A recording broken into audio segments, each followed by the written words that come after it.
दोस्तों, हाल ही में BEd versus BTC विवाद पर देश में कोहराम मचा है, जिसे लेकर केंद्र सरकार जल्द ही अध्यादेश लाने पर विचार कर रही है।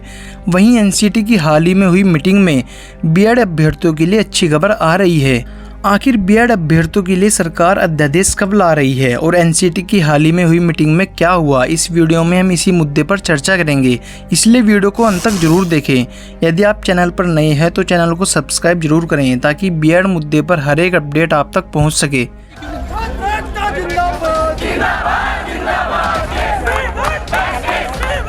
हमें सुप्रीम कोर्ट के फैसले पर सवाल नहीं, किसी से उधार लेके बीएड किया तो उम्मीदें तो टूट ही गई हैं। हम लोग को भविष्य का खिलवाड़ कर रहे हैं। हम लोग टेट सीटेट से क्वालिफाइड करके बैठे, बस एक वैकेंसी आने की जरूरत थी तो हम लोग को क्या बच रहा है, जिंदगी बर्बाद कर दी हम लोग की। तो सरकार की गलतियों का खामियाजा देश का करोड़ों बीएड डिग्री धारक नहीं भुगतेगा। सरकार अध्यादेश लाए और बीएड डिग्री धारकों को प्राथमिक शिक्षक भर्ती में सम्मिलित करवाए।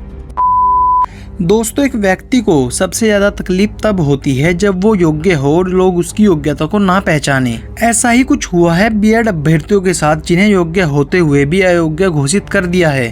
बहुत तकलीफ होती है जब आप योग्य हो और लोग आपकी योग्यता ना पहचाने।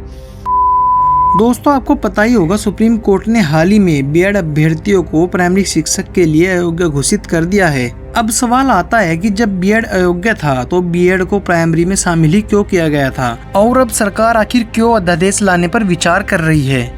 दरअसल मामला शुरू होता है आज से करीब 5 साल पहले, जब 28 जून 2018 को एनसीटी एक अधिसूचना जारी करती है और बीएड को प्राइमरी शिक्षक के लिए योग्य मानकर 6 महीने का एक ब्रिज कोर्स कराने का गजट जारी होता है। आपको जानकर हैरानी होगी कि एनसीटी ने ऐसा इसलिए किया था क्योंकि राज्य सरकारों का एनसीटी पर बहुत दबाव था। दरअसल कई राज्यों ने उस समय अपने स्टेट में प्राइमरी शिक्षक के लिए वैकेंसी निकाली, पर कई राज्यों में वैकेंसी खाली रह गई, मतलब वहां योग्य अभ्यर्थी ही नहीं मिले जो कंपटीशन को फाइट कर मेरिट में आ सकें। यहां तक कि उत्तर प्रदेश में 68,500 शिक्षकों की भर्ती निकाली गई, जिसमें से मात्र 45,000 पद ही भर सके और बाकी के लगभग 25,000 पद खाली ही रह गए। यहाँ तक कि यूपी के मुख्यमंत्री ने साल 2018 में कहा था कि हमारे पास योग्य अभ्यर्थी ही नहीं है, क्योंकि उस समय बीएड प्राइमरी के लिए एलिजिबल नहीं था। 1,37,000 शिक्षक बेसिक शिक्षा में हमें भर्ती करने हैं, लेकिन हमारे पास योग्य लोग ही नहीं है कि वे लोग आकर के इस कंपटीशन को फाइट कर सके। इन्हीं कारणों की वजह से बहुत से राज्यों ने एनसीटी को पत्र भेजे कि बीएड को प्राइमरी में शामिल किया जाए और फाइनली 28 जून 2018 को बीएड प्राइमरी शिक्षक के लिए एलिजिबल हुआ और इसके बाद से ही बीएड में एडमिशन लेने वाले अभ्यर्थियों की संख्या लगातार बढ़ती रही।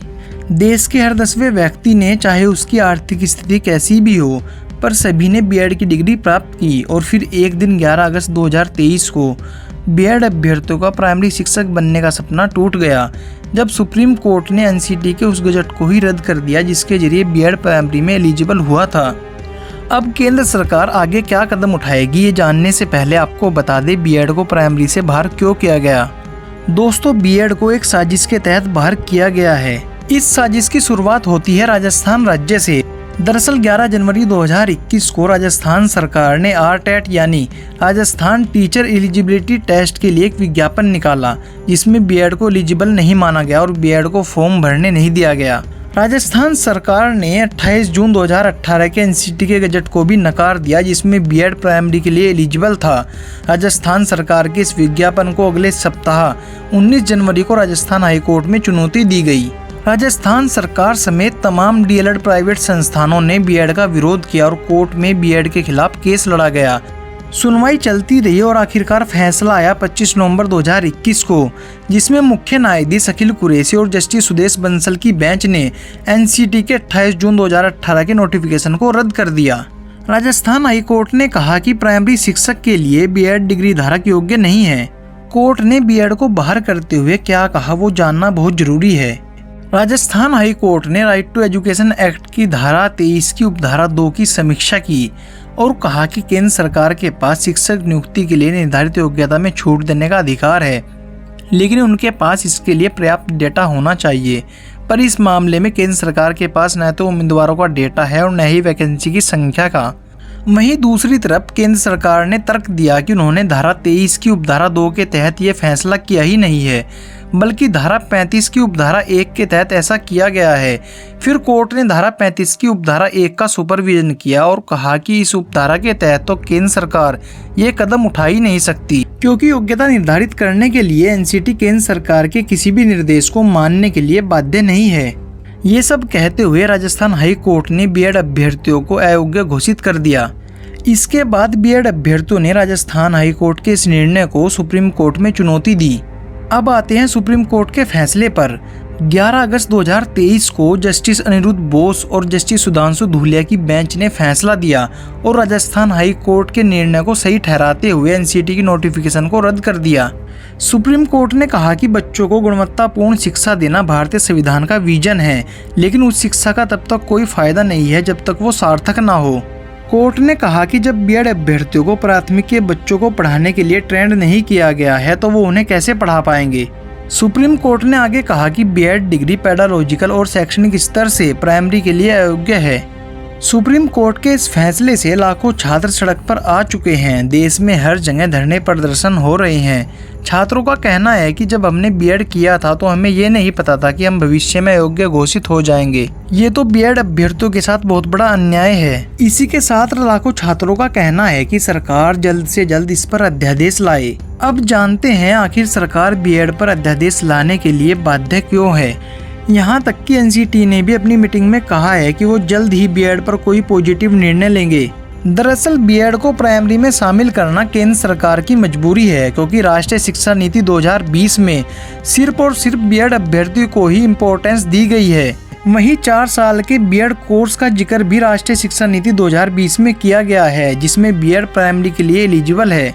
अगर बीएड को शामिल नहीं किया गया तो यह राष्ट्रीय शिक्षा नीति 2020 का उल्लंघन होगा। वहीं दूसरी तरफ सबसे बड़ी समस्या का सामना राज्य सरकारों को करना पड़ेगा, क्योंकि कुछ राज्य जैसे उत्तर प्रदेश और बिहार, इनमें डीएलएड के पर्याप्त अभ्यर्थी नहीं है जो सीटों को भर सकें। और यहाँ की गवर्नमेंट भी चाहती है कि बीएड अभ्यर्थियों को मौका दिया जाए।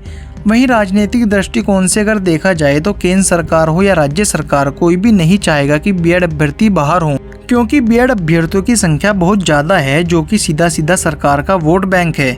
मान लीजिए राज्य सरकार कोई भी वैकेंसी निकालती है तो वो बिल्कुल नहीं चाहेगी कि बीएड अभ्यर्थी उसमें शामिल ना हो, क्योंकि बीएड और डीएलएड दोनों तरह के अभ्यर्थियों को मौका देकर वो अपना वोट बैंक साधने की कोशिश करेगी।